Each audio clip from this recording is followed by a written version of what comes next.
সকাল 9টা, এখন থেকে ব্লগটা শুরু করছি। আশা করি আপনারা সবাই ভালো আছেন, আমরা ভালো আছি। এই এখন রুটি করবো, তরকারি করবো। আজকে বৃহস্পতিবার, সেটা আজকে ভাত নিয়ে যাবে না, রুটি তরকারি সব নিয়ে যাবে। আটাটা আমার সব মাখা হয়ে গেছে, বৌমারও দিকে সব কাজ হয়ে গেছে। তাহলে আমি এখন এই সবজিগুলো সব কেটে নিই, কেটে নিয়ে তারপরে রান্নাবান্না করবো, রুটি করবো, চা পাক করবো, আপনাদের সবই দেখাবো। তারপর রান্নাবান্না হয়ে ছেলে চলে গেলে তারপর আমার ভাত আছে, সব ঠিক আছে, যা করবো সবই আপনাদের সব কিছু দেখাবো। আপনারা ভিডিও দেখতে থাকুন। আর এই সব কিছু কেটে নিই। আর বৌমা ওইদিকে কাজ করছে, কাজটা সব জামা কাপড় ধোয়া মেলা করছে, ওইদিকে করুক। তাহলে আপনাদের সাথে আবার পরে দেখা করছি। রান্নাবান্না শুরু হয়ে গেছে। রান্নাবান্না মানে রুটি করছি এখন, তরকারি হয়ে গেছে, বেগুন ভাজা হয়ে গেছে, ডিম সেদ্ধ হয়ে গেছে। এখন এই রুটি করছি, তারপর পরে রান্নাবান্না করবো। কি করছে না ফুল? ঘড়িতে এখন বাজে 5:40। উঠে গেছে ঘুম থেকে। শোনা, কোথায় যাচ্ছ তুমি? যাচ্ছি এখন দোকানে, মিষ্টি আনতে যাচ্ছি, চাউমিন আনতে যাচ্ছি। বৌমার বাবা আসবে এখন, যাই দোকানে। এইমাত্র পুজো করলাম দুপুরবেলা, বৃহস্পতিবার। আজকে পুজো করতে সময় পাইনি, আমার একটু ভিডিও টিডিও করা ছিল, একটু শর্ট ভিডিও করছিলাম। শরীরটা তো ভালো নয়, কটা শর্ট ভিডিও করলাম, করে চান টান করে তারপর পুজো টুজো করে এখন বৌমার বাবা আসবে শুনলাম, যাচ্ছি একটু মিষ্টি নিয়ে আসি। চাউমিন করবে, মিষ্টি করবে। হ্যাঁ হ্যাঁ, আরে আসবে না। হ্যাঁ, কে আসবে, কে আসবে বলো? দাদু। দাদু। তাহলে আমি আসি, ঘুরে আসি। বৌমার বাবা এখনো আসতে থাকুক, আমি আসি।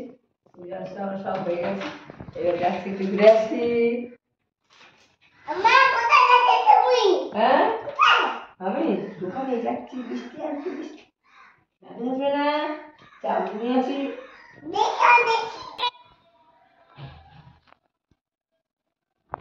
দিয়েছি এখানে আমি। আর চলো সবজিগুলো তাড়াতাড়ি করে ভেজে নিই। আমি জানতামও না যে আমার বাবা আসবে। হঠাৎ বোন ফোন করে বলে যে দিদি বাবা আসছে। তো তাহলে কী করি, তো ঝটপট ছিল সবজি, তো তাই জন্য সবজিগুলো কেটে চাউমিনটা বসিয়ে দিয়েছি। আর এদিকে দেখো দুধটা গরম করছি, একটু চা। চাউমিন কেটেছো বড়টা? হ্যাঁ। কেন ওইগুলো কাটে কেন? ওটা ভাজা ভুজা খাওয়া যায়, পোড়া খাওয়া যায়, করো না। আমি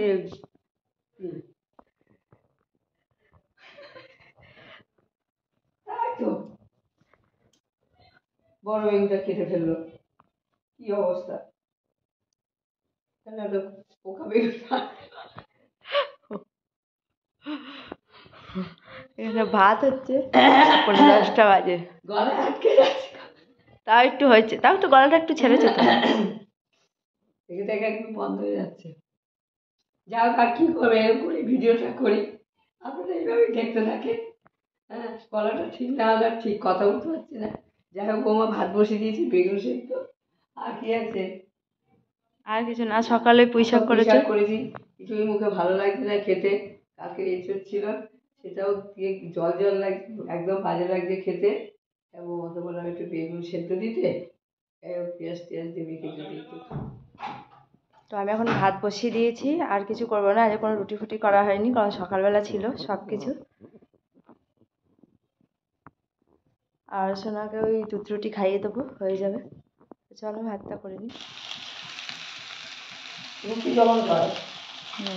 তুমি এই যে বেগুন সেদ্ধ দিয়েছি ভাতে, এবার বেগুন মাখবো। আর ওদিকে সব গরম হয়ে গেছে, ছেলেকে খেতে দিয়ে দিই। আজকে বৃহস্পতিবার, ছেলেটা আজকে রুটি নিয়ে গেছে, ওই জন্য এখন বেগুন সেদ্ধ দিয়েছি, পেঁয়াজ দিয়ে মেখে নিচ্ছি। নিয়ে গরম গরম ভাত দিয়ে খাবো, ভালোই লাগবে। তাহলে আমি খেতে দিয়ে দিই। হ্যাঁ মামা, আচ্ছা আসো। ওকে আগে দিয়ে নিই খেতে, তারপর আমরা পরে খাবো। টমেটো এখন করবে না? আগে ওকে দিয়ে নি বাবা। হ্যাঁ, ওকে দিয়ে নাও, খিদে লেগেছে। হ্যাঁ বেশ। কি হয়েছে সোনা? আমার কি হয়েছে বাবা? ভালো করে বসো। কাজকর্ম আমাদের কমপ্লিট হয়ে গেছে, খাওয়া দাওয়া হয়ে গেছে। তাহলে চলো এখন গিয়ে বিছানা করে, আর বাবা এখন কাজ করছে, তাহলে আমি আর আমার মেয়ে এখন গিয়ে শুয়ে পড়ি। তো ব্লগটা এখানেই শেষ করছি। যদি ভালো লাগে তো লাইক কমেন্ট অ্যান্ড সাবস্ক্রাইব করে দিও। টাটা বাই বাই, গুনে কালকে আবার নতুন ভিডিও নিয়ে তোমার সাথে